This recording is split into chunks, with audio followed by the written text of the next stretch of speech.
Bonjour, bonjour, shalom, j'espère que vous allez bien parce que moi je suis juste dans la joie parce que le Seigneur a fait de grandes choses, il a fait de merveilles pour moi et j'aimerais partager cela avec vous. Si c'est la première fois que vous vous connectez avec nous sur la route vers l'éternel, je vous souhaite la bienvenue et je vous invite à vous abonner, cliquez sur le bouton. Aujourd'hui, j'aimerais donner un court témoignage de mon histoire, de ce que le Seigneur a fait pour moi. Et j'avais dit au Seigneur, j'ai dit, Seigneur, si tu m'accordes la grâce de réussir ces études, je te dirai merci. Et je témoignerai, je rendrai grâce pour encourager d'autres personnes qui se sentent peut-être en ce moment démotivés, qui ont des défis, des challenges, qui ont ces désirs d'étudier, mais les circonstances ne leur permettent pas, qui ont cette soif d'aller plus haut, d'aller au plus loin possible, mais la situation familiale peut-être ne permet pas. Si c'est ton cas, tu es là, tu désires, tu soupires après les études, ton désir c'est d'entreprendre tes études, de prendre tes études au sérieux, d'avancer, d'aller au plus loin possible, mais les circonstances ne te le permettent pas. Je te prie d'écouter. Et si tu connais quelqu'un qui traverse des moments pareils, n'oublie pas de l'envoyer cette vidéo car ça pourra vraiment l'édifier. Donc comme je dis au début, aujourd'hui j'aimerais juste témoigner vraiment dans une attitude d'action de grâce envers le Seigneur, parce que la Bible nous dit dans 1 Thessaloniciens chapitre 5 verset 18, rendez grâce en toutes choses car c'est à votre égard la volonté de Dieu en Jésus-Christ. Amen. Donc le Seigneur nous encourage à rendre grâce en toutes choses. Donc toi qui as réussi, rends grâce. Toi qui as échoué, rends grâce aussi. Parce que tu dois rendre grâce en toutes choses. Parce que le Seigneur sait pourquoi. Si tu as réussi, le Seigneur sait pourquoi. Si tu as échoué aussi, il sait pourquoi. Vous voyez? Parce qu'il y a certains échecs là qui nous boostent après. Il y a certains échecs qui après nous donnent une orientation. Vous voyez? Donc tout ce que le Seigneur fait est bon pour nous. C'est pourquoi nous devons lui rendre grâce dans toutes circonstances. Aussi, Apocalypse chapitre 12 verset 11 nous dit, ils l'ont vaincu grâce au sang de l'agneau et grâce à la parole de leur témoignage. Cela montre l'efficacité du témoignage. Notre pasteur Christian, il dit souvent que l'exaucement est pour vous, mais les témoignages, c'est pour les autres, c'est pour édifier les autres. C'est pourquoi n'hésitez pas, je vous encourage d'ailleurs à faire des témoignages, à encourager d'autres personnes parce que ça édifie, ça fait du bien. Ok? Et donc pourquoi je veux témoigner? J'ai décidé là maintenant de témoigner parce que je sais qu'il y a d'autres personnes qui sont peut-être dans la même situation, qui aimeraient poursuivre des études, mais ils se posent des questions. Ils se demandent, est-ce que j'arriverai? Est-ce que je pourrais? Est-ce que... Voilà, il y a beaucoup de est-ce que et tout. Et donc, j'aimerais juste dire que c'est possible. Même si tu es marié, même si tu as des enfants, même si ça fait longtemps que tu as arrêté tes études, même si dès lors où tu as ces battements de cœur, tu sens que tu dois poursuivre tes études, ça va s'accomplir. Et va jusqu'au bout de tes rêves, va jusqu'au bout de là où tu penses y arriver en fait. Parce que c'est important pour toi-même de se dire oui, j'arriverai et je suis arrivé. Durant mes études, j'ai connu beaucoup d'épreuves. Dans chaque épreuve, en fait, cela m'a permis de grandir.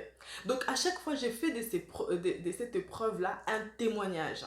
Parce que déjà, face à l'épreuve, je pose souvent cette question, je dis, Seigneur, tu veux m'enseigner quoi? Je m'attends toujours à un enseignement. Je dis, Seigneur, tu veux m'enseigner quoi? Parce que une fois je vais sortir de cette épreuve, j'aimerais témoigner ta gloire. C'est comme ça que j'envisage les choses. Donc, dès que je vois une situation critique, je dis, Seigneur, qu'est-ce que tu veux m'enseigner face à cette situation? Parce que j'aimerais témoigner ta gloire. Je suis témoin de Christ, Christ qui est vivant. Donc, tout ce qui se passe dans ma vie, j'aimerais rendre gloire à Dieu. C'est comme ça que je vois les choses. L'année dernière, ce qui s'est passé, j'étais enceinte de mon fils et excusez-moi pour ma gorge, durant le période des examens de janvier et tout, donc il y avait une faute grave qui a été commise et toute mon épreuve, tous mes examens de janvier ont été annulés. Ont été annulés. Et donc j'ai dit, Seigneur, qu'est-ce que tu veux m'enseigner dans cette épreuve en fait? Parce que je suis enceinte, je ne suis pas en état de refaire toute une année. Et moi, je me dis, Seigneur, moi je crois en toi. Et lorsque j'ai entrepris ces études, je sais que tu étais avec moi et tu es toujours avec moi. Et j'aimerais témoigner justement, dire à quelqu'un que tout est possible à celui qui croit, c'est la vérité. Lorsque tu crois à ta réussite, accroche-toi à cette croyance-là, accroche-toi à ces dieux-là. Ça me semblait quasiment impossible à l'œil nu de se dire, oui, tu vas accoucher au mois de mai et en juin, c'est les examens. Je me disais, Seigneur, tu veux m'enseigner quoi dans cette histoire? Mais j'ai resté confiante. Donc, au mois de juin, au mois de mai, j'ai accouché. Au mois de juin, il y avait des examens à passer. Par la grâce de Dieu, c'était en ligne, j'étais à la maison. Et donc, ça s'est passé, tout s'est bien passé en juin. J'ai réussi toute ma session de juin. Maintenant, je devais refaire la session de janvier qui a été annulée. Je devais le repasser en août. Et là, je dis, Seigneur, je m'attends à toi. Je m'attends à toi parce que le cours de janvier, c'est resté loin. Il faut réviser et tout. Et là, j'étais fatiguée. Et j'ai dit, Seigneur, je m'attends à toi. Et voilà, comme c'était en ligne, j'étais à la maison, j'ai révisé, j'ai repassé ces examens-là. Je les ai réussis par la grâce de Dieu. Et j'ai dit, Seigneur, si tu m'as accordé cette victoire, pendant cette épreuve où c'était chaotique, c'était quasiment impossible. Si tu m'as accordé cette victoire, Seigneur, c'est pour me dire que il y a beaucoup de leçons à tirer. Et ça m'a donné la confiance en moi plus. Ça m'avait donné la confiance en moi. Ça m'a boosté encore. Ça m'a permis de croire que oui, tout est possible. Donc la parole de Dieu était devenue, il y a certains versets de la Bible qui étaient devenus réels. Et j'étais confiante, je dis Seigneur merci, parce que ta parole dit c'est la bénédiction de l'Éternel qui enrichit et ne la fait suivre d'aucun chagrin. Tu ne peux pas me bénir en me donnant un fils et après que je puisse échouer mes études. Ce n'est pas possible. Et je m'accrochais à cela. Je disais Seigneur, ta bénédiction, tu ne la fais suivre d'aucun chagrin. Lorsque tu ouvres une porte, personne ne peut fermer. Et donc, je ne savais pas c'était quoi l'épreuve. Et par la grâce de Dieu, quand j'ai réussi ces examens-là, j'ai rendu grâce à Dieu. Cette année, c'était mon année diplômante et le Seigneur m'avait inspiré à partager avec vous sur comment distinguer. D'abord, j'ai dit, mais Seigneur, je ne peux pas dire de choses que moi-même... Enfin, je sais que dans le passé, j'avais des notes, mais je peux pas dire, je peux pas enseigner des choses sur comment distinguer si moi-même je n'ai pas encore distingué en quelque sorte. Mais le Seigneur m'avait fait comprendre, mais la distinction, ce n'est pas seulement à l'école. C'est dans toutes les épreuves que tu passes de ta vie. Et lorsque tu les réussis, lorsque tu ne succombes pas, tu as distingué, tu es passé outre. Donc la distinction, ce n'est pas seulement à l'école. Oui, à l'école, lorsque tu as ton bulletin, tu as les résultats, ça fait du bien de voir que tu as une note supérieure à la moyenne. Mais ce n'est pas seulement à l'école. C'est dans tout ce que nous faisons, dans ta maison, dans ta famille, dans tout ce que tu fais. Tu dois toujours avoir cette attitude de dire, je triompherai toujours. Et donc, j'avais partagé avec vous sur comment distinguer. Et j'ai prié Dieu. J'ai dit, Seigneur, je veux distinguer à l'école. À l'école, je veux distinguer parce que je ne peux pas dire des choses si moi-même je ne le vis pas. Ce que j'ai dit, je dois le vivre. Ou ça doit être des choses que j'ai vécues. Si tu m'inspires à les dire, ça veut dire, voilà, je ne veux pas seulement m'attacher à des victoires du passé. Je veux le vivre. Et c'était ma prière de tous les jours. Et lorsque j'ai eu mes résultats, j'ai vu que j'avais distingué, j'ai rendu gloire à Dieu. Je dis, Seigneur, merci parce que tu es fidèle à ta parole. Tu n'es pas un homme pour mentir, ni le fils de l'homme pour te repentir. Ce que tu dis, c'est ce qui s'accomplit. Et nous devons juste prendre la parole et nous accrocher à cette parole. Dire que Seigneur, si tu m'as donné cette parole, c'est parce que tu veux faire quelque chose avec moi. Aujourd'hui, j'aimerais encourager quelqu'un. Si tu te sens faible, proclame la force. Déclare que tu es forte.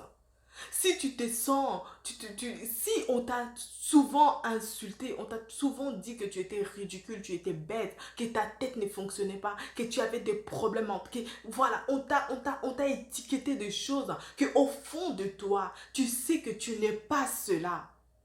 J'aimerais juste t'encourager à déclarer ce que tu crois que tu es. Parce que ce que tu crois que tu es, c'est ce qui va s'accomplir dans ta vie. Ce n'est pas ce que les autres disent de toi. Ce n'est pas ce que les autres pensent de toi. C'est ce que toi-même tu penses de toi-même. C'est ce qui va s'accomplir dans ta vie. Si tu déclares que je suis intelligente, je suis fort, tu vas voir ces choses-là vont s'accomplir dans ta vie.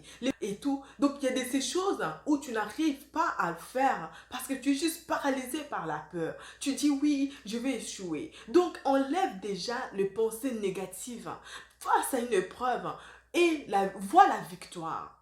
Vois la victoire. Ne t'arrête pas. Ne te focalise pas sur l'obstacle qui se présente. C'est comme une personne qui conduit une voiture. Lorsque tu conduis la voiture, surtout pour des personnes qui sont débutantes, si tu conduis la voiture et que tu regardes à gauche ou à droite, le volant va partir aussi à gauche ou à droite. Si tu regardes les obstacles ailleurs, tu risques d'aller vers les obstacles et tu vas commettre un accident.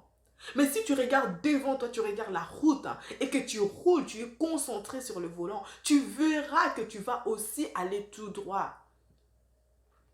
Et donc, je voulais juste donner cette image pour te dire que oui, il y aura les obstacles, il y aura des gens qui vont essayer de te freiner. Il y a d'autres, c'est des envoyés du diable pour t'étouffer. Il y a d'autres, c'est par ignorance en fait. Ils ne savent même pas qu'ils sont en train de jouer le rôle de l'ennemi. Mais il y a d'autres personnes, c'est par méchanceté. Et il y a d'autres personnes, c'est juste le Seigneur qui a permis parce qu'il a des projets pour toi, des projets de paix. Il veut te tailler, il veut te modeler. Il veut que tu puisses être formé tel que lui, il veut. Et puis, il autorise ces épreuves-là.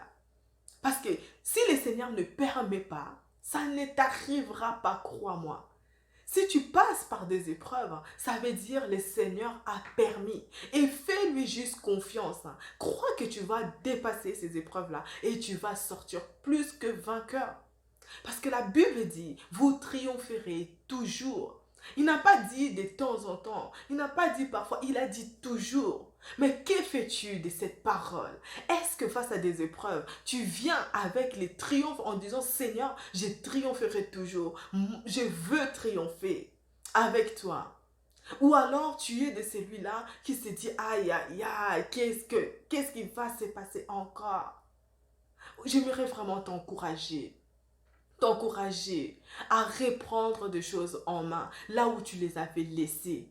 Si tu as des battements de cœur, tu as des peurs, tu as des choses que tu as entendues, ça t'a étouffé, j'aimerais vraiment t'encourager aujourd'hui à rendre grâce à Dieu pour toutes les circonstances, pour toutes les personnes qui n'ont pas cru en toi, pour toutes les personnes qui ont cru en toi, de rendre grâce à Dieu pour leur vie. Parce que c'est toutes ces personnes-là, que ce soit des personnes qui étaient négatives à ton égard ou des personnes qui étaient positives à ton égard, c'est toutes ces personnes-là qui sont censées faire ta force.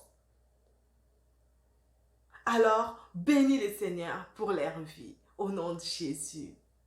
Amen. Pour terminer, j'aimerais vraiment t'encourager à rendre grâce dans toutes choses, dans toutes circonstances, que ce soit pour des personnes qui ont longtemps dit du mal de toi, ou qui continuent à dire du mal de toi, ou qui continueront à dire du mal de toi. Ils ont un rôle à jouer. Tout dépend de l'importance que tu leur donnes. Si tu prêtes tes oreilles, parce que leurs paroles sont des sémences. C'est à toi de choisir si tu laisses cette sémence devenir une pensée, ou si tu prends cette sémence, tu les jettes. Tu comprends, non? C'est à toi de déterminer. Mais dans toute chose, rends grâce à Dieu. Dis merci Seigneur pour ce que tu permets, que je puisse rencontrer cette personne parce que tu me permets de voir ce que je ne veux pas être. Ou alors tu me permets de voir ce que je dois être. Il y a des personnes qui nous inspirent, donc je peux me dire, ah voilà, le Seigneur a permis que je puisse m'inspirer de telle personne. Ou le Seigneur me montre que vraiment, surtout pas ressembler à ça. En tant qu'enfant de Dieu, en tant que citoyen du royaume.